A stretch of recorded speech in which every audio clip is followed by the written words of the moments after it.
ಸರ್ಕಾರ ಪೂಜ್ಯ ಬ್ರಹ್ಮಶ್ರೀ ನಾರಾಯಣ ಗುರು ಸ್ವಾಮಿಗಳ ಪಠ್ಯ ಪುಸ್ತಕವನ್ನು ಅಳವಡಿಸಲಿಕ್ಕೆ ಒಪ್ಪಿಕೊಂಡಿತ್ತು ಅಂತೇಳುವಂಥ ಮಾತನ್ನು ಈ ಸಂದರ್ಭದಲ್ಲಿ ಹೇಳಲಿಕ್ಕೆ ಇಷ್ಟಪಡ್ತೇನೆ. ಇದು ಕೊನೆಯದಾಗಿ ಹೋರಾಟವನ್ನು ಮಾಡಿದಂಥ ಡಿ.ಕೆ.ಎನ್ನವರ ಹೋರಾಟದ ಫಲ ಅಂತೇಳುವಂಥ ಮಾತನ್ನು ಈ ಸಂದರ್ಭದಲ್ಲಿ ಹೇಳ್ತಾ ಇದ್ದೀನಿ. ಪಿ. ಡಿ.ಕಯ್ಯನವರು ಓರ್ವ ಮಹಾನ್ ಹೋರಾಟಗಾರ. ಅವರು ದಲಿತರ ಪರವಾಗಿ ಮಾತ್ರವಲ್ಲ, ಅಲ್ಪಸಂಖ್ಯಾತರು ಹಾಗೂ ಹಿಂದುಳಿದವರ ಪರವಾಗಿಯೂ ಹೋರಾಟ ಮಾಡಿದ್ದಾರೆ. ಅವರು ಹೋರಾಟಗಳನ್ನು ರೂಪಿಸಿದ ನಾಯಕರಾಗಿದ್ದಾರೆ. ಕೊನೆಯವರೆಗೂ ಅವರು ಹೋರಾಟಗಾರರಾಗಿಯೇ ಇದ್ದರು ಎಂದು ಮಾಜಿ ಶಾಸಕ ಕೆ. ವಸಂತ್ ಬಂಗೇರ ಹೇಳಿದರು.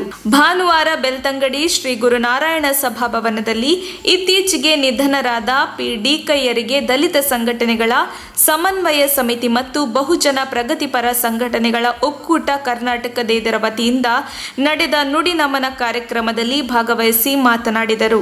ನನ್ನ ಮತ್ತು ಅವರ ಮಧ್ಯೆ 35 ವರ್ಷಗಳ ಆತ್ಮೀಯತೆ ಇದ್ದು ಅವರ ಚಿಂತನೆ ಸಮಾಜದ ಹಿತವೇ ಆಗಿತ್ತು ಎಂದರು. ಬೆಳ್ತಂಗಡಿ ಶ್ರೀ ಗುರುನಾರಾಯಣ ಸಂಘದ ವತಿಯಿಂದ ನಡೆದ ನಾರಾಯಣ ಗುರು ಪಠ್ಯವನ್ನು 10ನೇ ತರಗತಿಯ ಸಮಾಜ ವಿಜ್ಞಾನದಲ್ಲಿ ಸೇರಿಸಬೇಕು ಎಂಬ ಹೋರಾಟ ಅವರ ಬದುಕಿನ ಕಡೆಯ ಹೋರಾಟವಾಗಿತ್ತು. ಆದರೆ ಹೋರಾಟಕ್ಕೆ ಯಶಸ್ಸು ದೊರೆತು ಅದಕ್ಕೆ ಫಲವು ಸಿಕ್ಕಿದಾಗ ಅವರು ಇಲ್ಲದಿರುವುದು ನೋವಿನ ವಿಚಾರ ಎಂದರು. ಹೋರಾಟವನ್ನು ಪ್ರಾರಂಭ ಮಾಡಿದವರು, ಆದರೆ ಕೇವಲ ದಲಿತರ ಪರವಾಗಿ ಮಾತ್ರ ಅವರು ಹೋರಾಟವನ್ನು ಮಾಡಿಲ್ಲ.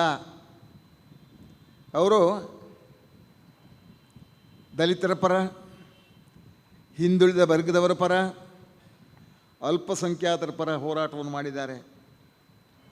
ಸಾವಿರಾರು ಮಂದಿ ಅವರ ಹೋರಾಟದ ಫಲವನ್ನು ಸವಿದಿದ್ದಾರೆ ಅಂತ ಹೇಳುವಂಥ ಮಾತನ್ನು ಈ ಸಂದರ್ಭದಲ್ಲಿ ಹೇಳಲಿಕ್ಕೆ ಇಷ್ಟಪಡ್ತೇನೆ. ಆ ಹೋರಾಟದ ಫಲಶ್ರುತಿ ನಾವು ಕೆಲವು ದಿನಗಳ ಹಿಂದೆ ಈ ಬೆಳ್ತಂಗಡಿ ಬಸ್ ಸ್ಟ್ಯಾಂಡ್ನಲ್ಲಿ ಒಂದು ಚಳುವಳಿಯನ್ನು ಮಾಡಿದ್ವಿ. ಬ್ರಹ್ಮಶ್ರೀ ನಾರಾಯಣ ಗುರುಸ್ವಾಮಿಗಳ ಪರವಾಗಿ ಮಾಡಿದಂಥ ಒಂದು ಚಳುವಳಿ. 10ನೇ ತರಗತಿಯಲ್ಲಿದ್ದಂಥ ಪಠ್ಯ ಪುಸ್ತಕವನ್ನು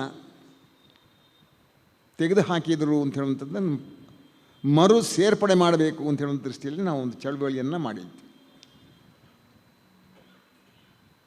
ಗುರುನಾರಾಯಣ ಸ್ವಾಮಿ ಸೇವಾ ಸಂಘ ಬೆಳ್ತಂಗಡಿ ಇದರ ಮುಖ್ಯನ ಈ ಚಳವಳಿಯನ್ನು ನಾವು ಮಾಡಿದ್ದೆವು. ಆದರೆ ನನ್ನ ಆತ್ಮೀಯ ಬಂಧು ಡಿ.ಕೆ.ಎನ್ನವರಿಗೆ ತಿಳಿಸ್ಲಿಕ್ಕೆ ನನಗಾಗಲಿಲ್ಲ, ನಮ್ಮ ಸಂಘಟನೆಯವರು ತಿಳಿಸಲಿಲ್ಲ. ದೊಡ್ಡ ತಪ್ಪಾಗಿದೆ. ಆದರೆ ಡಿ.ಕೆ.ಎನ್ನವರು ಆ ಒಂದು ಪ್ರತಿಭಟನೆಯಲ್ಲಿ ಭಾಗಿಯಾಗಿದ್ದರು ಅಂತ ಹೇಳಿಕ್ಕೆ ನಾನು ಈ ಸಂದರ್ಭ ಇಚ್ಛೆ ಪಡ್ತಾ ಇದ್ದೆ. ಸಭೆಯಲ್ಲಿ ನಾನು ಕಾಣಲಿಲ್ಲ ಅವರನ್ನು. ನಾವು ಸಭೆಯೆಲ್ಲ ಮುಗಿದು ಮಿನಿ ವಿಧಾನಸೌಧಕ್ಕೆ ತಹಶೀಲ್ದಾರರಿಗೆ ಮನವಿ ಅರ್ಪಿಸಲಿಕ್ಕೆ ಹೋದೆವು. ನಾನು ಸ್ವಲ್ಪ ಹಿಂದಿನಿಂದ ನಡ್ಕೊಂಡು ಹೋದೆ. ತಹಶೀಲ್ದಾರನ್ನು ಕಾಣಲಿಕ್ಕೆ ಹೋಗೋ ಸಂದರ್ಭ ಡಿ.ಕೆ.ಎನ್ನವರು ಒಂದು ಮೂಲೆಯಲ್ಲಿ ನಿಂತ್ಕೊಂಡಿದ್ದಾರೆ. ನಾನು ಹೋಗಿ ಡಿ.ಕೆ.ಅವರ ಕೈ ಶೇಖರಣೆ ಮಾಡಿ, ಬನ್ನಿ ಡಿ.ಕೆ.ಅವರೇ, ಯಾಕೆ ಇಲ್ಲಿ ನಿಂತಿದ್ದೀರಿ, ಬನ್ನಿ ನನ್ನೊಟ್ಟಿಗೆ ಅಂಥೇಳಿ ನಾನು ಕರ್ಕೊಂಡು ತಹಶೀಲ್ದಾರ್ ಹತ್ರ ಕರ್ಕೊಂಡು ಹೋದೆ. ಇದು ಅವರ ಕೊನೆಯ ಚಳವಳಿ ಅಂತ ಹೇಳಲಿಕ್ಕೆ ನಾನು ಈ ಸಂದರ್ಭ ಇಷ್ಟಪಡ್ತಾ ಇದ್ದೇನೆ. ತಕ್ಷಣ ಬೇಕಾಗಿದ್ದಾರೆ. ತುಮಕೂರಿನ ಹೆಸರಾಂತ ಕಂಪನಿಯಲ್ಲಿ ಗುತ್ತಿಗೆ ಕಾರ್ಮಿಕರಾಗಿ ಕೆಲಸ ಮಾಡಲು ಯುವಕರು ಮತ್ತು ಯುವತಿಯರು ಬೇಕಾಗಿದ್ದಾರೆ. ಲೋಡಿಂಗ್ ಮತ್ತು ಅನ್ಲೋಡಿಂಗ್ ಕೆಲಸ ಮಾಡುವವರು ಬೇಕಾಗಿದ್ದಾರೆ. ವಿದ್ಯಾರ್ಥಿ SSLC, PUC, BSc pass file. ನೇರ ಸಂದರ್ಶನ ಇರುತ್ತದೆ. ESI ಮತ್ತು PF ಸೌಲಭ್ಯ ಇರುತ್ತದೆ. ಆಸಕ್ತರು ಕೂಡಲೇ ಸಂಪರ್ಕಿಸಿ. Naveen GL, phone number 9743103968.